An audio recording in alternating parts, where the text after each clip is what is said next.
Thank you, and welcome to the Child Welfare Information Technology Systems Managers and Staff webinar series brought to you on behalf of the Health and Human Services Administration for Children and Families, Children's Bureau, and presented by ICF International. Today's webinar is entitled Modernizing Your CWIS Child Welfare Information System Without Losing Your Sanity. I am Joyce Rose, your host and moderator for today's webinar. Next.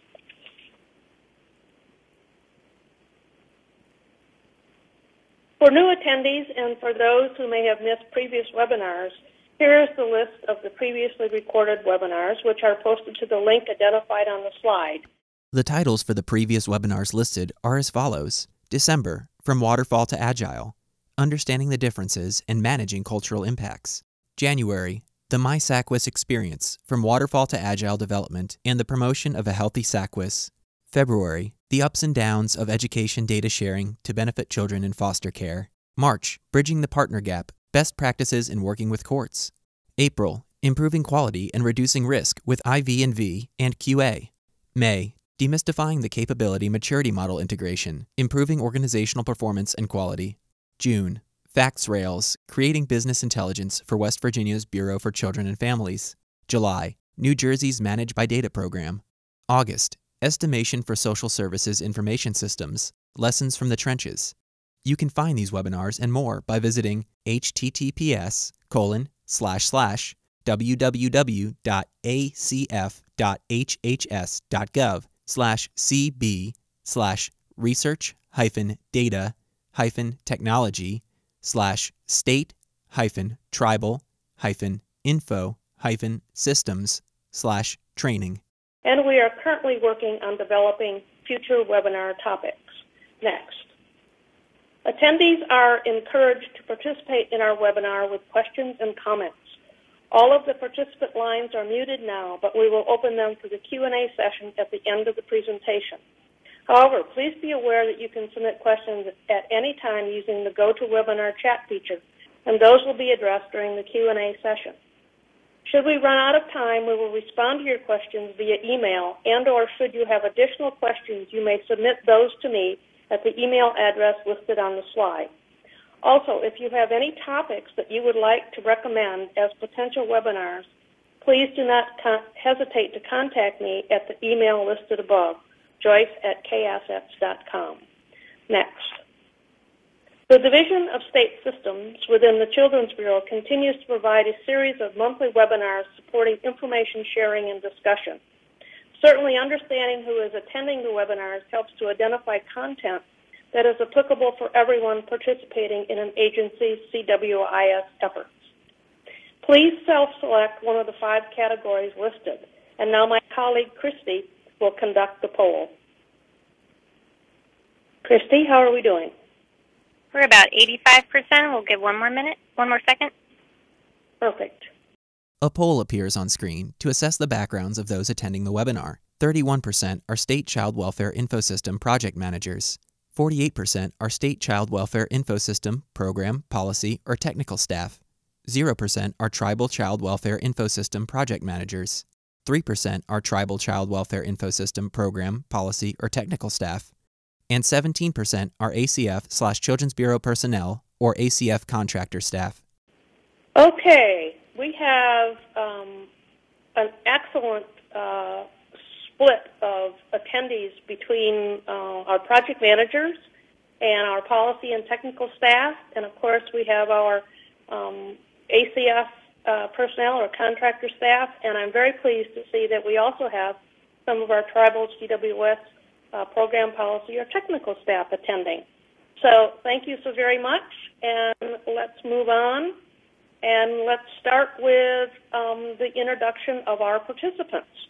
We are very pleased to have a cast from the District of Columbia do our presentation today.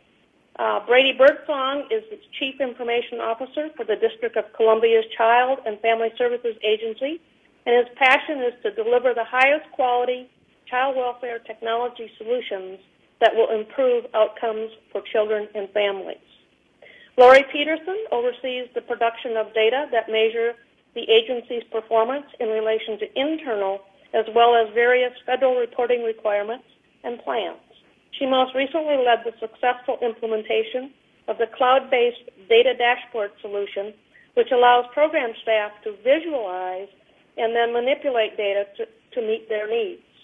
Spencer Wilder serves as a supervisor of the DC Child and Family Services Applications team and is responsible for coordinating, testing, and deploying all enhancements to the district's child welfare information system. As an IT manager, Eldon Harmon oversees the development, implementation, and support of mFACES and the Foster DC Kids mobile application, as well as managing various other innovative initiatives the agency is working on. So let's invite our guests from the District of Columbia to actually do our presentation. And I'm going to turn it over to Mr. Brady Birdsong. Thank you, Joyce, and good afternoon, everyone. I suppose if there's anybody on the West Coast, it's still good morning. So first, I'm really grateful that we were asked to share what we've been doing in the district. So the objective of the webinar is to share the District of Columbia's journey to modernizing our mature SACWIS and give hope to other states considering making changes to an existing system. The title, Doing This Without Losing Your Sanity, was a little bit of an inside joke because I'm not sure that anybody on our staff actually thought that we stayed sane throughout the whole process because there was a lot going on. But it's also meant to say, you know, I think when you're making modernization efforts, you don't have to go crazy and do massive amounts of ripping and replacing. And at least for the district, we were in a place where we weren't faced with the issue of having to replace a legacy system or a mature system, or trying to replace a system. So actually, this is the district's journey, which we were able to embark on and mostly complete really due to some unique and specific circumstances that we were facing. And I'll discuss the specifics later on. But we were also addressing existing business problems with the modernization efforts.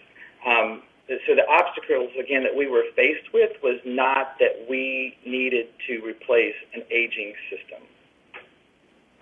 So the agenda will be, again, the introduction of backgrounds, and then we're going to present to you the new technologies. And we really are focusing a lot in this presentation on the specific implementations that we did over the past 18 to 24 months, and also providing hopefully the background and the business case as to why we implemented these new technologies. And then, of course, we'll do some lessons learned and some Q&A. So first, I always think it's important from the state perspective to give some demographics about the agency and the environment that we're doing our work in. So this is just some information for FY 2015. I believe it was through July because we used this presentation earlier this year. But I do think one of the most important things here to note is that 50% of our case management is done by private agencies. We have approximately 270 staff doing direct service and a total of 1,000 FACES.net users. FACES.net is the name of our SACWIS system. So probably for a lot of states on the call, that may, and actually may be the fewest number of users for a SACWIS system. But it does, again, give context for the District of Columbia. I also want to give a little bit of background on the DC CWIS, which was originally implemented in 1999, and it was called FACES. It was a client-server power builder system. In 2006, we really did our first major modernization. This was a very significant and basically a re-engineering of the existing system, and we web-enabled, web-based the system in 2006 using .NET. And as far as the our SACWIS approval goes, we are Children's Bureau approved action plans in 2015 with 3 significant requirements that are outstanding at this point. So this, for those that are interested, are really from the technology background. This is the architecture and the infrastructure of the FACES system. A diagram is displayed on screen showing the infrastructure of the FACES system with the technical breakdowns described under 4 layers: the presentation layer, business layer, data access layer, and the database. So if you, hopefully you can see this. If not, I think you can blow up the PowerPoint at some point and see, get a better representation of it. So I also think, when we think about modernization, it's also probably important, I think, just to say we didn't start out taking on projects saying we were going to modernize our system. This was not, as at the beginning, a modernization, quote-unquote, titled modernization project. But when you think of what modernization is, it's a model of progressive transition from a pre-modern to traditional or traditional to modern, to make modern in appearance, style, or character update, to accept or adopt modern ways, ideas, or styles. And all of us, most of us, I'm sure, who have been involved in the SACWIS Child Welfare Information Systems world and have had systems that have been around for a while, you realize that the technology that's available now and to create these types of systems is a lot different even than it was in 2006, and a completely different world than it was in 1999. And so there's really, this is the time, and it's probably been this way for a few years, where there are really a lot of modernization efforts that can be made using these new technologies and without having to create a whole brand new monolithic system.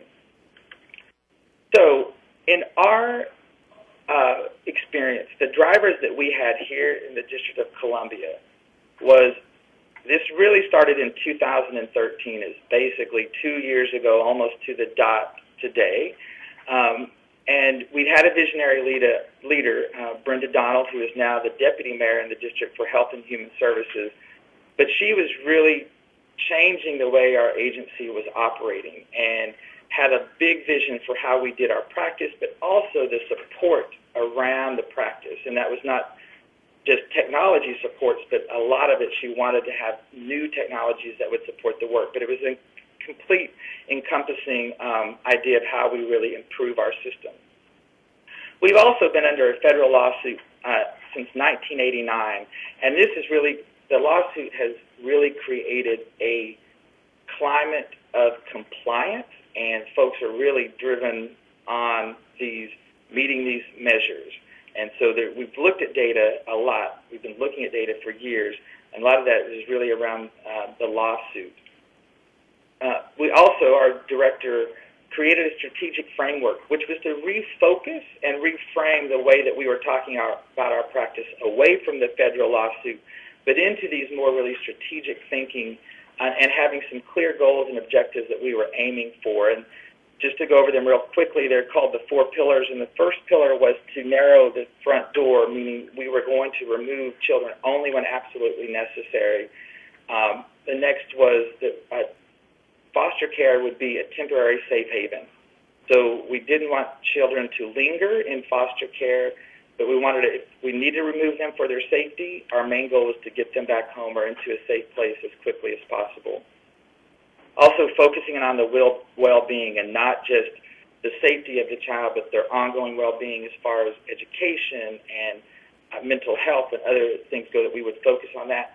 And finally, the final pillar was exit to positive permanency, so that we, again, making sure that foster care was a temporary safe haven, but that when we exited children, it was to positive permanency, not aging out or something like that.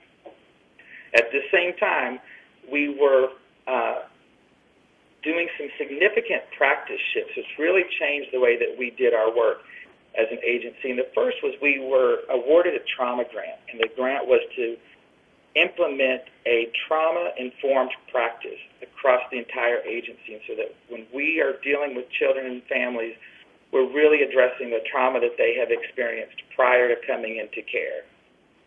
And the next thing was being granted the 4E waiver. So we started being able to shift our practice away from all of our dollars being involved with the foster care side and out of home, but to also prevention and using our 4E dollars to prevent children from coming into care.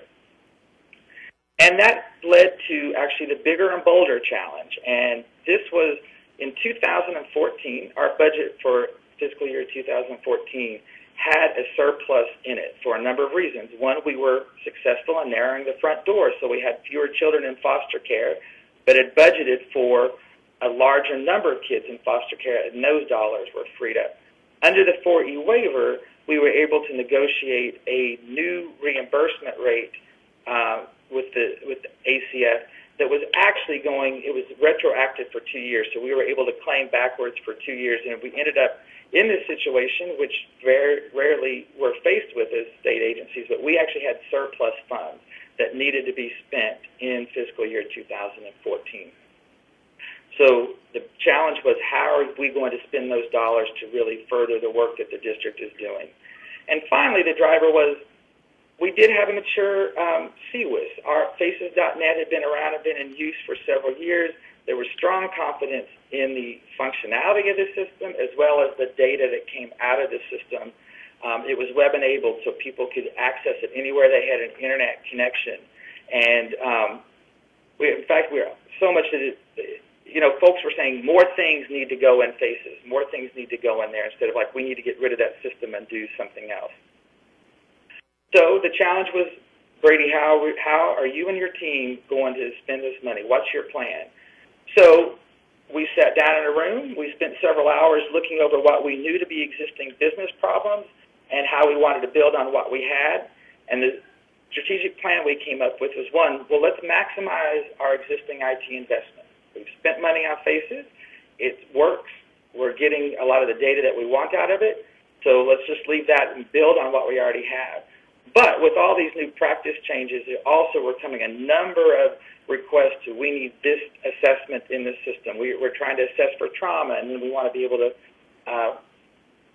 do other screenings and deeper assessments, but you need to do it quickly. So we needed a nimble approach to development. And with the focus on our lawsuit and compliance, we really weren't getting the results that we wanted from the existing number of data reports that we had out there. We were meeting some measures, but there just wasn't a sense of ownership. And one of the things we really saw was the way we were reporting was so one-dimensional that it really wasn't meeting the needs of the agency. So we wanted to enable a greater sense of data ownership and responsibility for the outcomes. And then finally, there were a lot of requests for, we need mobile devices. We want tablets, we want smartphones, and we understood that those devices were only as good as the amount of work that you could do on them. And since our SACWIS was not mobile friendly, you just couldn't load the entire application or the entire system on a smartphone or a tablet, that we wanted to really create some mobile applications. But we also knew that it was very important that in all of these different initiatives, we weren't doing something that appeared to be different, right? We recognized and identified the business needs, but we also recognized the need that this needed to be as seamless as possible to our social workers, and that the amount of work that they had to do to use these new technologies really needed to be zero if possible, as minimal as possible. So keeping with the idea, this is all still FACES, right? It's built upon existing technology investment FACES, but we're just using that system to drive other types of activities and use it in other types of technologies. A chart is displayed communicating the various aspects of FACES, program databases, EDRMS, mobile apps and devices, interfaces, interactive dashboard, and automated forms. So that was our strategic plan, and we needed some solutions to meet the strategic plan. And we came up with, these were the solutions that we invested in. First was the Avoca forms automation, which allowed us to have a more nimble approach, again, to the types of practice requests that were coming to us. Rather than having to build a .NET screen, we could use the forms automation. We invested in the Birst data visualization platform as a way to build a more interactive system for dealing with the data that we had. And we also built some mobile apps, and we'll go more into detail with these in a minute. But also at the same time, we still needed to make changes to the SACWIS functionality or the CWIS functionality, and we had a major initiative going on with redesigning our case plan based on assessments that were being used for our trauma grant as well as our 4E waiver. And this was the CAPAS and the PECFIS and the caretaker strengths and barriers. And all these were replacing existing assessments so that we could have a new case plan based on these new practice changes.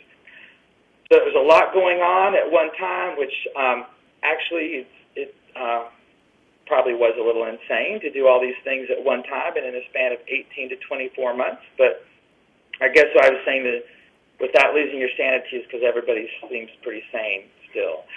But the other thing we did to be able to do multiple things at one time in the CWIS is we created the ability to do multiple development streams at one time.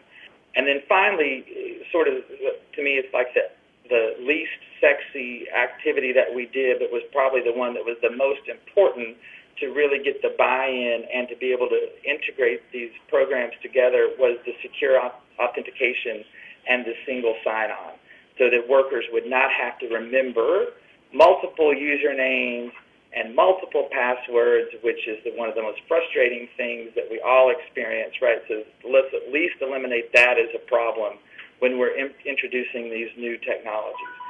And so we did that, and we also created a single sign-on portal, which all of these, to access these different solutions and technologies, you could go to one portal. So that actually leaves, I've completed my part with the introduction, and now we're going to dive into the specific solutions, and we're going to start with our data visualization solution. I'm going to turn this over now to Lori Peterson.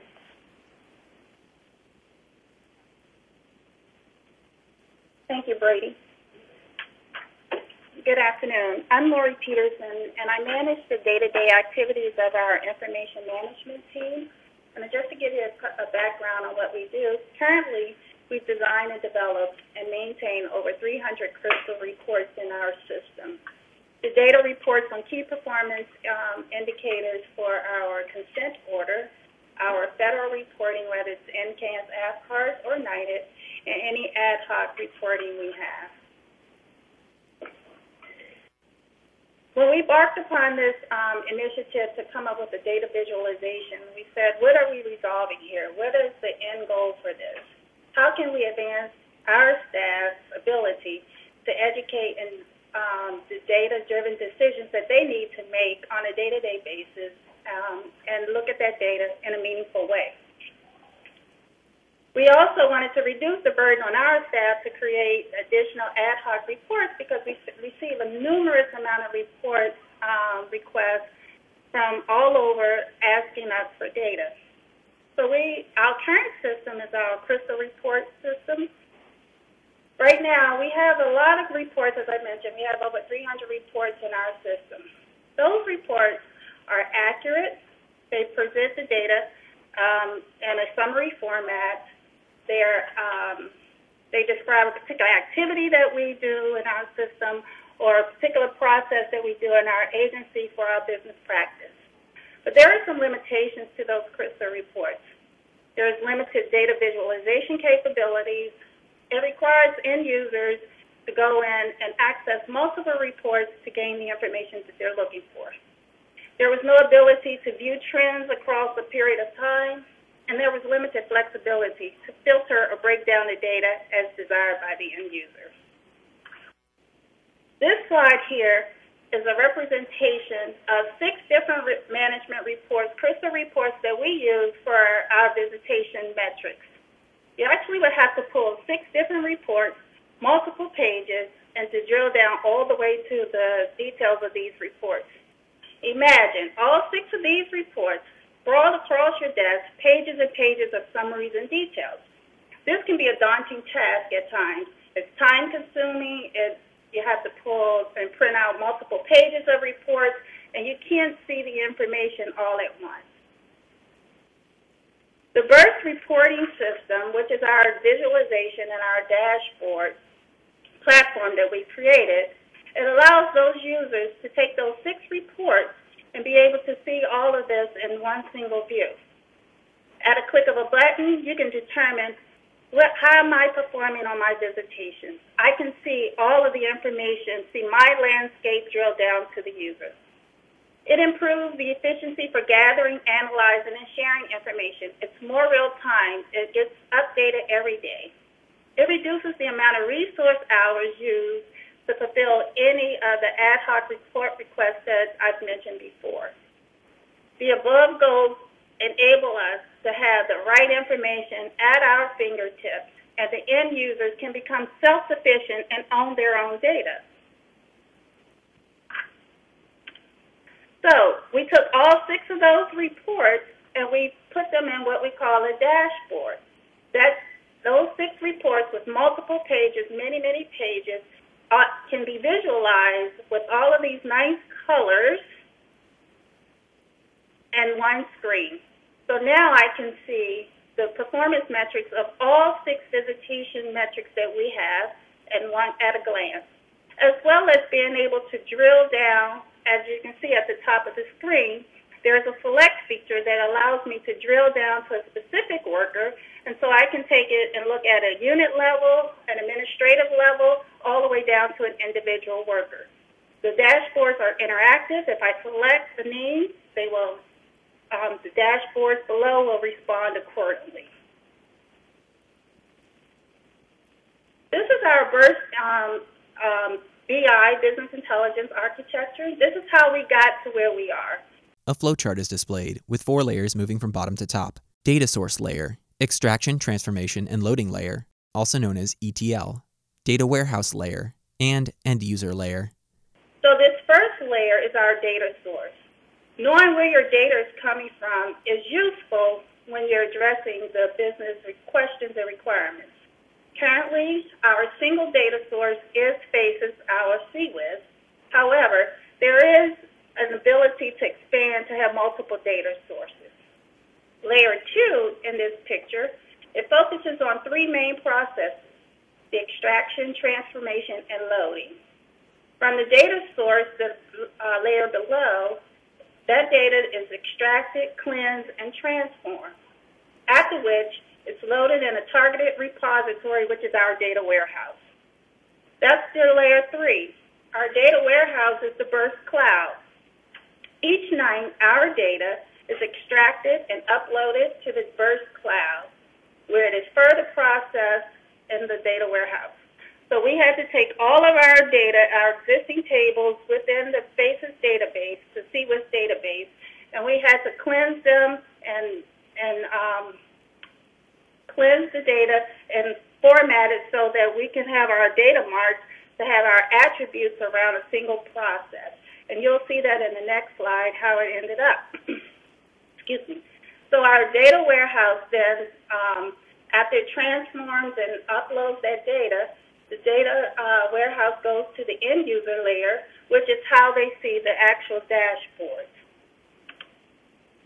So when we talk about a data warehouse, when you actually do the data modeling, which we did for all of our different practices, whether it was intake, case management, we had to actually reorganize our data, and this is just a pictorial of what happened. We had to actually have the attributes around all of those data to come up with a single process. This is a sample of our data dashboard. To date, we have approximately 40 key performance indicators. Those are identified at the top left, where you can see the numbers in red and blue. The blue indicates that we're in compliance with the performance measure. Red gives the percentages. Excuse me. We actually have hyperlinks on the key performance indicators. You can click into hyperlink to drill down to the details. We have different visualizations, whether it's a funnel. Obviously, when you're in the green section of the funnel, you have time to complete an activity. As you get closer and closer to the due date of an activity, you get closer and closer to red, so you don't want to get into red.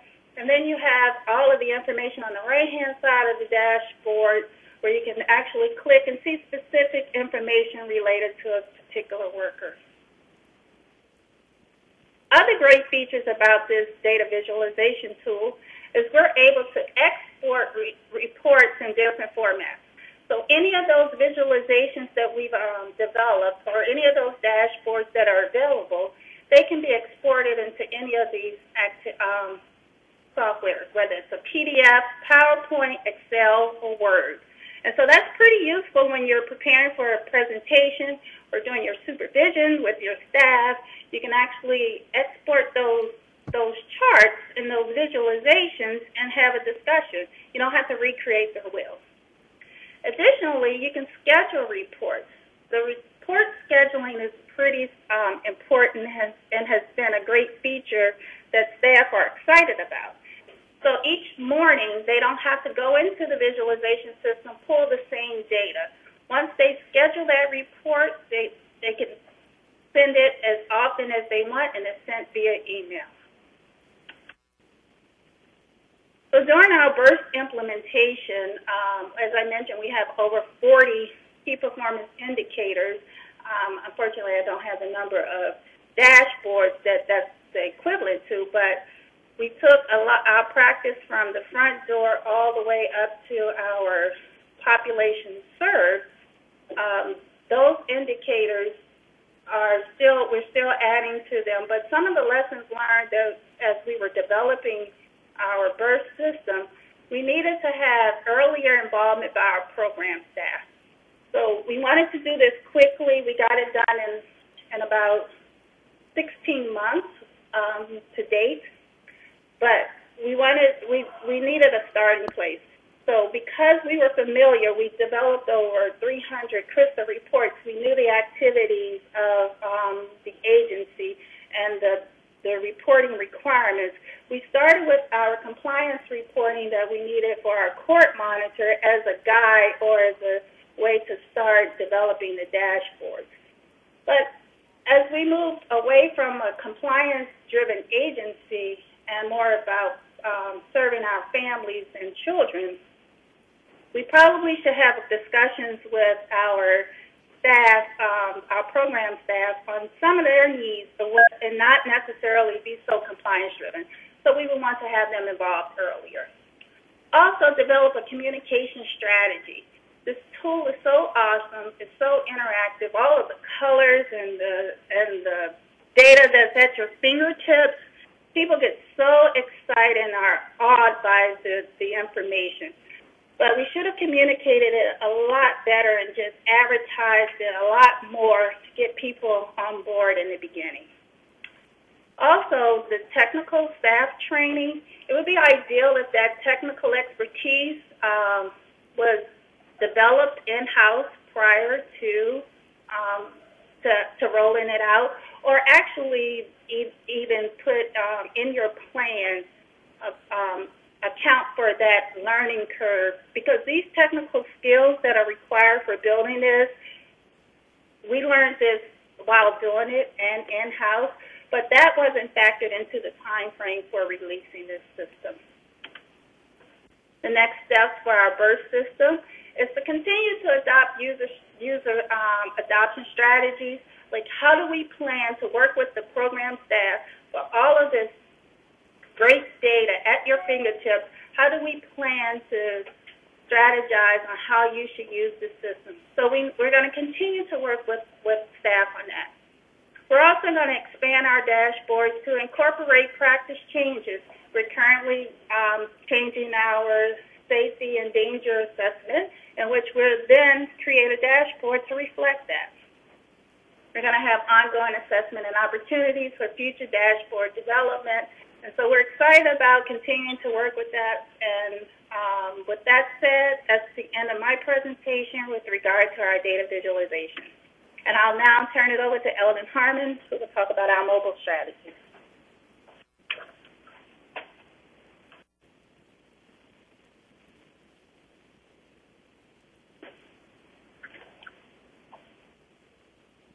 Good afternoon, everyone. My name is Eldon Harmon, and I'm IT manager with CFSA. And I just want to I'm going to talk a little about the mobile application. So I'm going to begin the presentation talking about the business requirements for the mobile app. And it started with equipping employees with mobile devices. The goal is to increase productivity and then also enable access to external applications such as Google Maps and also Google Translate. An image of the mobile app is on screen, demonstrating how the app provides a social worker access to all their cases through a mobile device. And once we've deployed the mobile devices, we now start to look at the needs of social workers. Social workers need access to caseloads while in the field. So the day in the life of a social worker, they're at a client site, they whip out their notepad because they maybe jot down some notes earlier, or maybe they would go in and put some information and look in their laptop for information that they need related to the client. So they definitely need to have access to caseloads while in the field. Also, social workers require a smaller, easily accessible device. So you probably can imagine they're talking, they're in front of their client, and this is not a situation where they want to whip out their laptop. Or even they might be in a situation where they are in an unsafe environment and they don't necessarily want to whip out their laptop and get unwanted attention. Another need is that they needed Wi-Fi or internet connectivity. The laptop would require Wi-Fi access or a connection to the internet, whereas in some situations, maybe on the train or on their way home at night, they may need to have access to internet connectivity, and they don't have that when they have the laptop. So we needed a solution that would enable social workers to, one, capture notes while in the field, easily access case file information, and also easily update/add contacts. These were some of the basic requirements that we needed when we thought about creating our app, and this is some of the information that we used to actually start the design of our mobile app. So now we're at a point, or at least in this presentation, I'm at a point where we decided that we're going to deploy a mobile app, but we don't necessarily have the information to deploy the app. So what we did was we created an RFP, we reached out to vendors, and we also worked with the Office of Chief Technology Officer, we call them OCTO, and we worked with OCTO and the vendor to identify our needs to support or stand up a mobile application. From that, working with the vendor and OCTO, we identified that we needed security, encryption, and the ability to remote wipe data. So if the phone was lost or stolen, if the data was encrypted, and if it was lost, we can remotely wipe any data that was on the phone. We also wanted to deploy this application internally to all our employees, so we needed an internal app catalog to deploy this application to our employees. We also need a single sign-on solution for login sessions. And I always thought single sign-on was only for web applications, but it actually turns out that mobile applications require single sign-on, because if you close out the application and you go to another one, well, you don't want to always have to log in with your username and password. And single sign-on allows that, as well as allows you to put in your username and password and secures the application. We also needed RESTful application programming interfaces, API technology, so we can have that bi-directional communication with our databases. And once we have APIs, we have to have a way to manage those APIs. And our API management system would allow us to manage those APIs. So this slide, really, I'm just trying to identify the actual technologies that we used.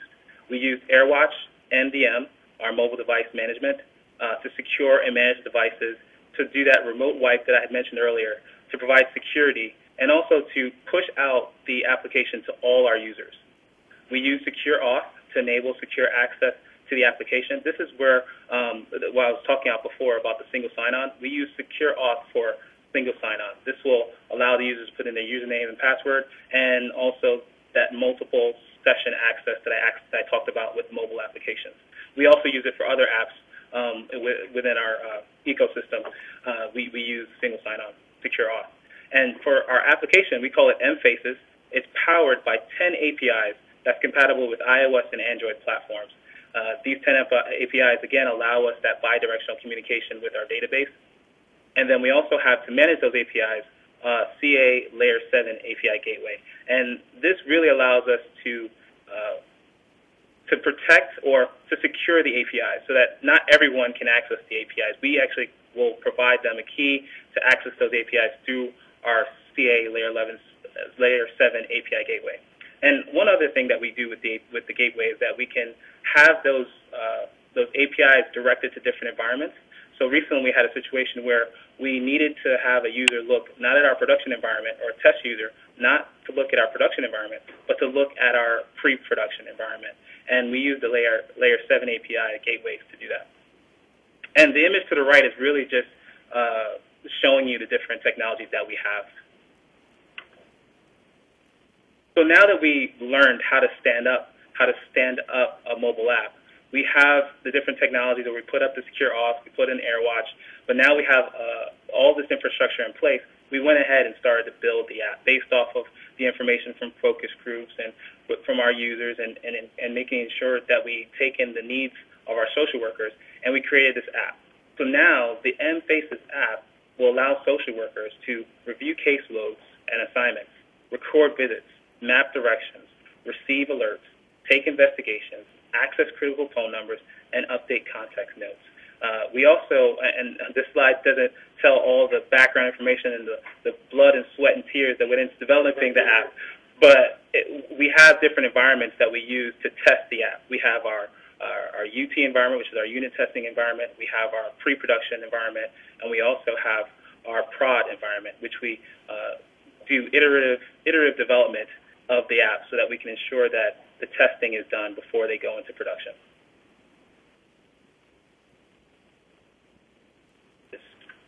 Okay, lessons learned. So the first lesson is, or at least the first bullet that I put in here, is that you need to know your users. And I started off this presentation talking about the needs of the social worker, and that's really how we came about developing the app, is trying to satisfy that need for the social worker to be able to go out in the field, access, to work with their clients, and to be effective at their jobs.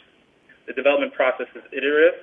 We're constantly learning, as mentioned in a slide earlier, that we had to learn what technologies were needed to stand up the mobile app. We're also learning better processes to actually make the app more efficient, and we use those different environments to do that. Managing different technologies, I put a bullet here for the management of different technologies, and the reason I say this, and it may not come across very clear in this bullet, is that at least with Android, and I think when we go to iOS, when we're dealing with the multiple technologies, for example, AirWatch, Secure Auth, and Android, their Android OS systems, they all have different updates. And one situation that happened to us is that our AirWatch solution didn't really play well with our Android updates. And as a result, all of our users had to wipe their phones. We had to wipe each of the users. We had to come in. We had to communicate, put a communication out, tell all the users that they needed to come in and get their phones fixed by us, or they may end up wiping their phones. And it was something that we didn't want to go through, but we had to go through. It was a hard lesson to learn, but we learned it. And going forward, we will definitely do it differently. I also have a bullet here for researching security methods early in the development process.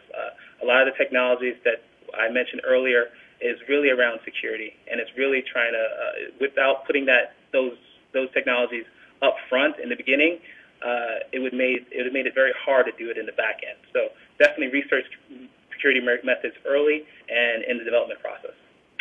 Communication is definitely key for success. You're developing a great product, and no one will know that it's a great product if you don't communicate that this is a great product and that it's coming out. Next steps, updates and testing will occur in development environments. The reason why I put this bullet in here is because of that same reason when I talked about iOS or Android OS system not playing very well with the AirWatch, is that went straight into our production environment. That should have went into maybe our pre-production environment or our UT environment prior to going into production.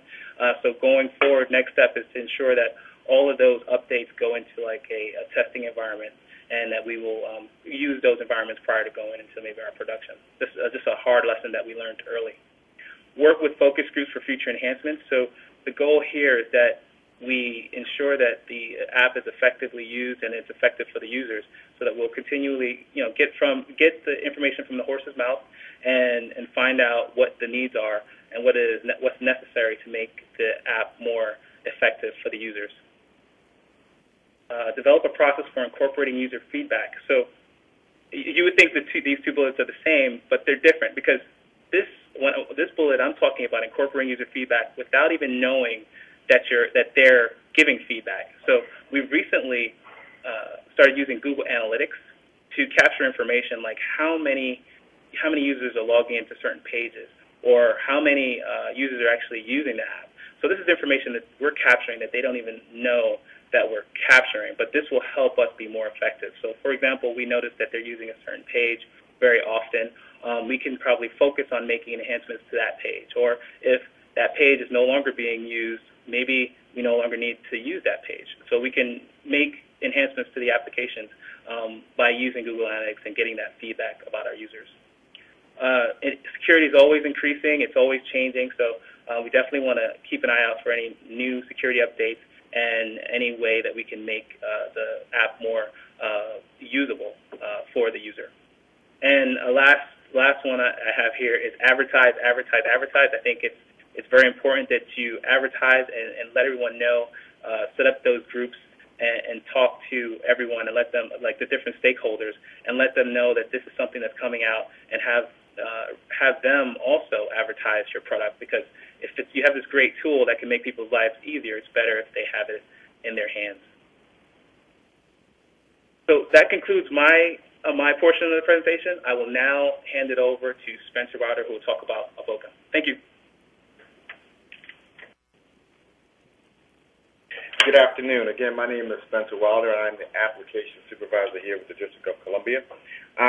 I know that Brady talked about it early on in the presentation, but I want to set a little bit more context in terms of what happened with Avoca and why we were led to actually start a forms automation process.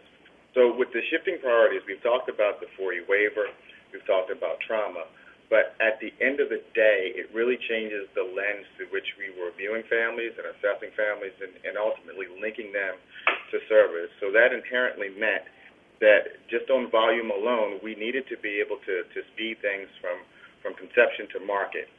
So at the same point, we also knew that our biggest challenge to actually getting a project from conception all the way to market really rested in gathering requirements and the dev time. Spent a lot of time in a lot of closed doors pulling at each other's hair and fighting back and forth, trying to make sure that our concepts were clear, trying to make sure that we had accounted for every different nuance, trying to make sure that we got it right the first time and that we didn't have to go back and do any rework. And so it really began to hamper how we were able to conceptualize and ultimately move things from thinking and actually putting it into production. We also knew that the federal regulations required SACWIS to be the system of record. So even if we were able to get workers to enter in information, we knew that information, that data had to come back into our system, and we had to be able to record it and report on it. We also knew that we had to match existing supply to an increasing demand. I mean, the photo to the right is not my office.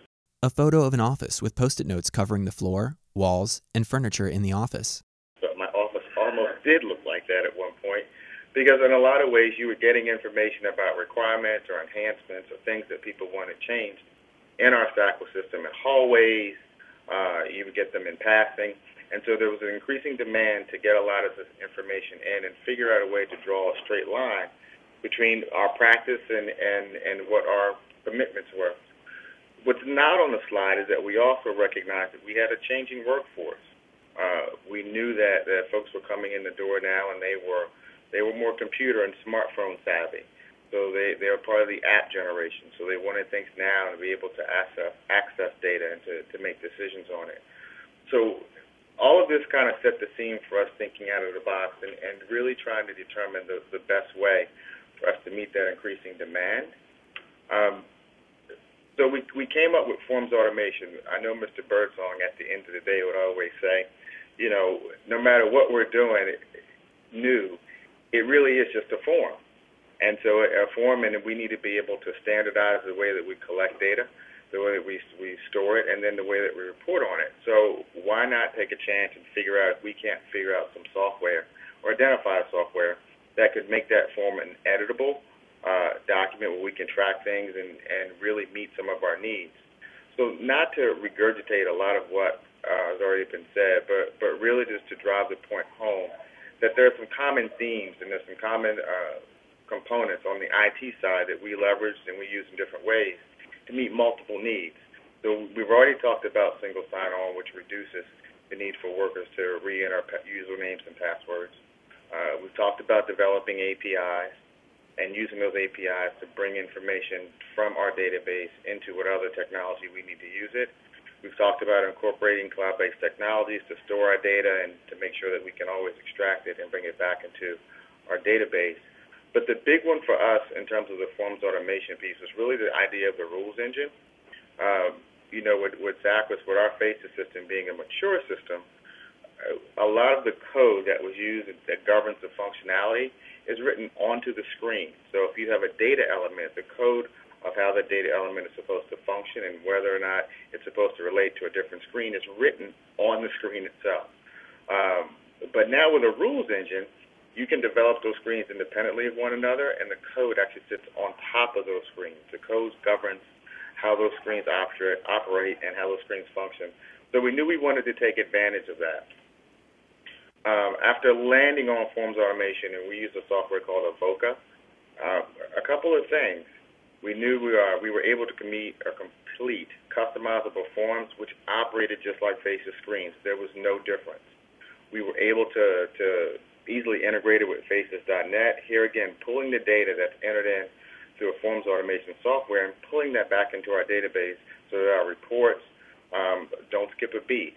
We still were able to honor the federal requirements and support the case management processes. It gave us an opportunity to let the practice breathe. A lot of this was really around making sure that workers could do their job more effectively. And we had a lot of different themes and paradigms that we weren't even sure at that particular point would work together and how they would work together. But we knew at the end of the day that at least forms automation gave us an ability to make changes on the fly. At the same time, we were able to control security and access. We were able to really frame the data storage, so we were able to pull from the cloud back into FACES.net.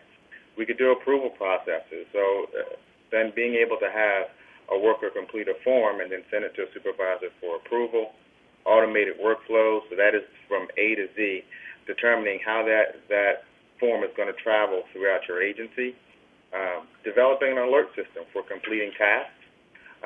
I know on an earlier slide when you were showing the mobile app, we had a reminder there. Workers like to be reminded and like to get information about what's coming up and what they need to do and draw their attention to what's the most immediate need. Avoca allows us to do that. And last but not least, we can actually build in calculations so that we know where information is going and we can determine our next move. All of our forms right now are supported by both on Android and iOS devices. And we know ultimately that it reduces the development time, the project cost, and the staff resources. So as an example, this isn't a live demo of our forms automation, but what this does is it highlights what it actually looks like, and from a user's perspective, what you would be able to do. A sample strengths and difficulties questionnaire form is shown on screen. So if you're looking here, when I log into the form, this is our strengths and difficulties questionnaire. This is one of our core components and screening assessments for our trauma grant. So this questionnaire actually it assesses emotional and behavioral issues on 5 different scales. And so based on how you answer these questions, it actually drives a referral for a deeper assessment. So if a kid is presenting certain issues, you're able to document that. We do the calculations in the background, and those calculations actually roll up into a threshold, and then we tell you whether or not that kid is in need of further assessment. So from the API perspective, when a worker logs in, they're able to put in the client ID, and that client ID calls to our database. It pulls up the client name, the child's gender, and the date of birth. And then from there, the worker's responsible for filling out this screening assessment. We have standardized all their options. It's on a Likert scale, so the values range from not true to always true. They actually assess behavior across 5 different areas. So you're talking about conduct, hyperactivity, peer problems, and pro-social. And at the end of the day, we're able to to calculate the total difficulty score. And I know you can barely see it, but at a score of 20, we actually build that threshold in so that you can have a note instructing the worker that because their behavior is abnormal, you really need to send a referral to DBH, which is our Department of Behavioral Health, for further assessment. So I know it's a very simplistic kind of view, but what it does is that it allows us to capture the most relevant data and then move it along without having to write lines and lines of code. So in terms of where we are today, we implemented forms automation through Avoca in 2014. It really reduced the reliance on both manual and alternative databases. We found out that there were a lot of staff, not as it relates to client-related data, but there were a lot of databases, whether they were Access databases or folks were using Excel, just to document and hold on and be able to report out on their daily activities. So now, instead of having to do that, we can turn that information into a form, send it to you, allow you to access it, and now you have a standardized way of collecting all that data and rolling it up. The really big hit for us was that it reduced the time to market from 2 to 3 months to 2 to 3 weeks.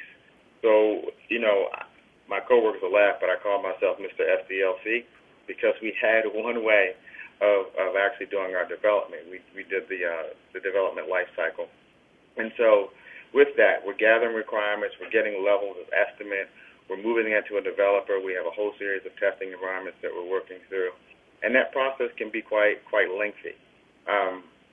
But given the same level of effort, the same estimate, the same staffing resources, if you control for all of those things, we can actually move from concept to development in about 2 to 3 weeks without there being any impact on product quality. So we're producing a high-quality product, and at the same time, we're significantly cutting back on our development time. At the present day, we've developed 17 forms across 8 different programs and administrations, and it's turned out to be a more effective and efficient way to track those things that we weren't able to do previously. So in terms of lessons learned, which is like if I knew then what I knew now, the important thing to remember is that forms automation, it may speed up your development process and your project process, but it doesn't replace it. You're still going to have to go through those same steps. You're still going to have to do requirements, and you're still going to have to do a level of testing. And it's going to be very important that you approach it and think through it as best you can. On the front end, workflow clarity and changes, knowing how you want that form to operate and how you want it to move throughout your agency or your program is very, very key. Avoca will allow you to change, but you could spend a lot of time rerouting forms that were supposed to go to destination A. Now that has to go to destination B. You spend a lot of time doing rework. It may sound counterintuitive, but you really need to think backwards in terms of all of your data. You need to think about what the end goal is, or where you want that data to end up. Does it trigger other pieces of functionality? Do you only want to be able to report out on it? Is it used in any other shape, form, and fashion? And then think backward all the way to implementation and how that data should look on the form. And lastly, align those data fields with your existing database to ensure that once the data comes back in, you can report on it, and you're not going to spend time trying to translate and change data around. In terms of next steps, we really want to move forward with fully integrating these forms and the forms automation platform into FACES so that you can navigate to it through FACES.net. And we want to continue to expand the forms automation platform so it includes more case management tools and expand more functionality. The example that I use of the strengths and difficulties questionnaire, right now that current questionnaire it just identifies symptomatology and then leads to a referral. But ultimately, you want to get that information back from that second assessment and then be able to roll that into our case plan document. So right now, we've done phase 1 so folks can enter it and we can report out on it. But now we want to go a step further and actually link that to other pieces in our SACWIS system so we can have a more robust process from beginning to end. So with that, I'm going to turn it over to Mr. Birdsong and have him go over some very general lessons learned. Thank you, Spencer, and everyone. And as you can see, the way that we operate in D.C. is we move pretty fast and move through things pretty fast. We did all of these enhancements and initiatives in about 18 to 24 months, and we did our presentation in about an hour. So we just rolled through. But one of the things, some of the general lessons learned that we have up here, and first I'm going to step back and say I think one of the things, too, is we really did take on, as you all can hear and hopefully understand, a lot of new initiatives and in a short amount of time. And I think there was a consistent theme throughout the lessons learned was almost that we didn't have enough time to, these have been successful implementations, but there was a lot of really fast moving, and because one of the things was not only were we trying to do a lot, we also, because of, I'm sure other states are the same way, we had the budget was only available to us for a very limited amount of time. And so we focused in on implementation of these modernization efforts, and we're getting really good use out of these, but we still need to continue to ensure and push that we're getting the full use out of this investment that we expect that we have in the value out of these investments. So again, so the general lessons learned, and there, is have a destination, which I think we did. We knew what we wanted to accomplish, and we had a plan to reach that destination. I'm going to talk a little bit more about being comfortable in the messy middle, and then communicate. And the visual below that is, it might sort of sound like, that we had this very level playing, path from our initial ideas and the plan to the end, but there was a lot of rocky places in between, and there were a lot of ad hoc conversations that affected the plans and decisions that had to be made because these were new technologies for us. And we were dealing with vendors and integrators for all of them, but it was a heavy learning curve for a staff of people that primarily had been SACWIS and .NET focused for over a decade. And so I applaud the team that just presented their information for the amount of work that they've done over the past couple of years, and all of the new things that they've had to learn. I think we may feel like we've spent a lot of our time in the valleys that's represented on the reality slide, but I think we've really, at the end, we've accomplished a lot, and at a peak versus a valley right now. So that's actually going to end our formal presentation, and so now we'll open it up to, I think Joyce or Christy will open it up to questions. And because we're all in one room, if somebody asks a question that's specific to one of the presenters, it may take them a few seconds to get to the phone. So please go ahead. All right. Thank you, Brady, and I certainly want to thank all of your presenters. They did a marvelous job. Before we start the Q&A session, I just want to issue a reminder to the attendees that you can enlarge any of the slides containing graphics for better viewing. And secondly, I want to just issue a reminder that the Children's Bureau is not promoting or endorsing any of the products that were mentioned. Those were simply the ones chosen by DC as they modernized and implemented either existing or new functionality in their FACES application.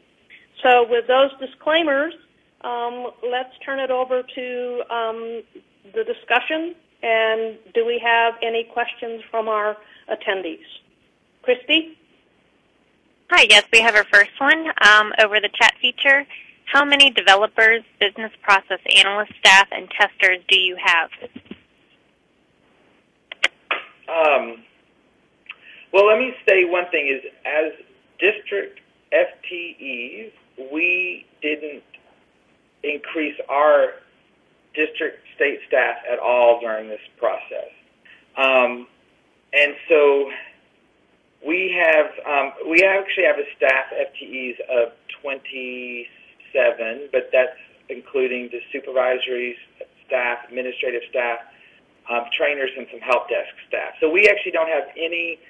We have some infrastructure. We have 3 infrastructure people on board, and we have a vendor that has, this is just on the SACWIS side, though, approximately 10 staff that are doing development and the design and database administrator on that side. And then the vendors that came in were probably only about 5 to 10 additional resources doing the integration of the solutions that we talked about today.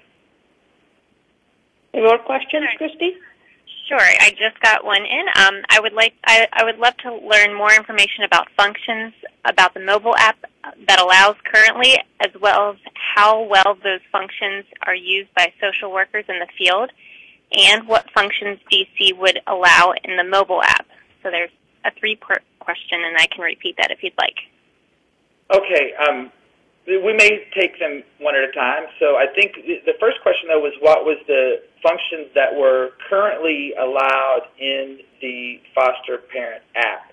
And, I mean, in the mFACES, in our SACWIS mobile app, which I just highlighted, that we're also building a mobile app for foster parents right now. So I'll turn it over to Eldon Harmon to talk about what the functions are in the existing mFACES. So at a high level, what the functions are is that you can add contacts, you can put notes in there, you can draft notes. You can also look at the child's information. So if you have a child that you're interested in, you can look at their information that's pulled from the FACES system. And then I believe you can also drill down and well, a feature that's supposed to come in later is to take the pictures, but we don't have that currently. Oh, we do have that. So we have that for investigation where you can go in and take pictures, and that's kind of like the high level stuff of what we're able to do with the mobile, the high level functions at least. Oh, there are also maps that you can use as well. So I think the next part of the question was the type of usage that we were getting from the mobile app, and we're really working right now on getting solid metrics from Google Analytics to really understand what kind of penetration into our user market that we're getting. But I believe it's during any given week, it is 30 to 40% of folks with user accounts actually use the mobile app at some point. We have, from looking at the data, right now, we have some users who are very, very heavy users and actually interacting with the app in a much more way of actually recording information. I think some of them use it really just to get information about cases, to maybe, as they said, there's mapping capabilities, so you can map out your visits, like looking at what kids you have to visit, so where does it fall on a map, so you can schedule that way. And then I believe the final question, Christy, was it what will we allow in the future? It stated, well, what functions would you like to allow in the mobile app? Well, I mean, that's an interesting question. So I think there's, one of the big things is how do we use it for photographing kids, but mainly for a profile picture. We also, as Eldon said, we are using it for photographing as it pertains to an investigation, but we really don't have a district-wide policy on how our foster parents, resource parents, or social workers can actually take pictures of kids. So that's something that we're working on. We really are trying to think, when we created the mobile app, our idea was what are the activities that get done out in the field, right? Knowing that we don't case plan. A worker is not going to create a case plan on a smartphone. It's just too robust of an activity to do there. So we really looked at the things that you would do while you're out of the office and not at a desk and working on a laptop or a machine. And so that's why we did the apps. That's why we gave them the maps. We gave them schedules. We gave them the ability to record a contact.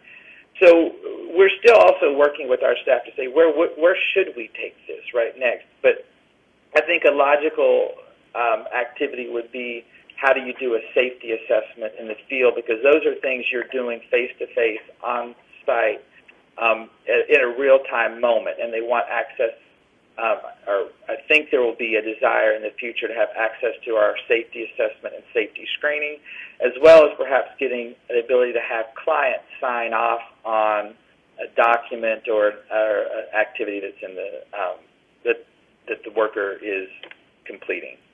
Any other questions?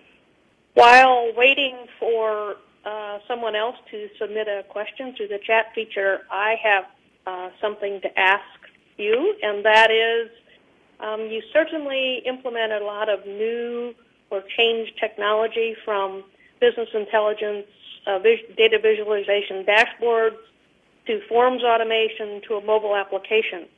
Can you speak to how you organized your end-user training for all of that new functionality? So, we did a number of different things. So with, let's say, there was not a one-size-fits-all training that we did. We actually did some new types of training and new methods of training.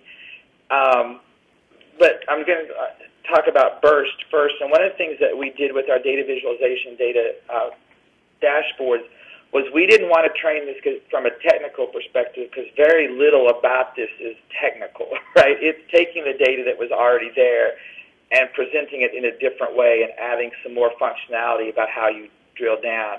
So Lori and our training supervisor, Belinda Barton, worked really closely with the stakeholders. So when we were releasing our CPS dashboards, we worked with the leadership in that administration and said, how do you want to use this with your staff, so that the training would be focused more on the usage at that level than a technical. And so we partnered with them, and we've looked at a number of different ways to get that information out, whether it's bringing them to a classroom or we go out and we take it on the road. We've done the same thing with the mobile apps. But we've also done a webinar with the mobile app and asked people, they can stay wherever they are, call in, and we'll do it that way. The forms automation is actually, the stakeholders in the audience for those forms have been actually very specific. It's not been something yet that we've done an agency-wide form. So that's been training at a very focused user group. But also, with that idea, we are automating forms that are owned by a business group. And we're really partnering with them, too, to say, we've automated the form for you. Now you train the people that need to be trained on how to use this form, and we'll be there as the technical folks to support it. One of the things that, and it may sound sort of crazy that it's taken me about 14 years to realize this, but, these technologies and these implementations are really solving a business problem, right? They are technologies, but it's not a technical project per se, or the end result. And so I think we have, in the district at least, anything that's new has been seen, that's an IT project, and where it's like there's a technical solution that supports a real business problem, and so we need to be better at communicating that this is a business solution, not a technology. And so I'm bringing that up as an example because with these new innovations, we've really tried to ingrain that a little bit more in our own activities, that we're partnering with people to make it, to help drive the fact that this is solving a business problem and it's not a technology solution that we're forcing on people. Thank you. Christy, do we have any more questions? We do have one more question. Did you write the mobile app or just deliver data into an app created by an outside vendor? I'm sorry, can you repeat that? Sure. Did you write the mobile app or just deliver data to an app created by an outside vendor? No, our vendor, system integrator, along with our insight, they wrote the app for us. So the app exists, and then we use APIs when the app is being utilized. APIs call data from the mFACES system, and it shows on the mobile device. It's not stored anywhere outside of our database, if that answers the question. I suspect that question was really focused on commercial off-the-shelf products, a COT solution, versus written. I don't believe there is any COT solution for child welfare mobility that I know of. Thank you. Yeah. Christy? That is all for now. Okay, well, let us then move on to our today's conclusion. And first of all, I want to thank Brady, Lori, Eldon, and Spencer. That was an excellent presentation. And Brady, if you would advance the slide, please. So we hope that the information shared with you today was both informative and valuable. As a reminder, please remember to register for the November webinar once the announcement is released. Additionally, if you have any questions regarding today's topic, would like more information about any of our scheduled webinars, or would like to volunteer your state as a topic presenter, please do not hesitate to contact me at the email listed above. Joyce can be reached via email at joyce@kassets.com. Recorded versions of the webinars are available at https://www.acf.hhs.gov/cb/research-data-info-systems/training. Again, this webinar has been recorded and will be made available online. When it is complete and posted, we will send a message via the SACWIS Managers listserv with the link. And that concludes today's webinar. Thank you for attending.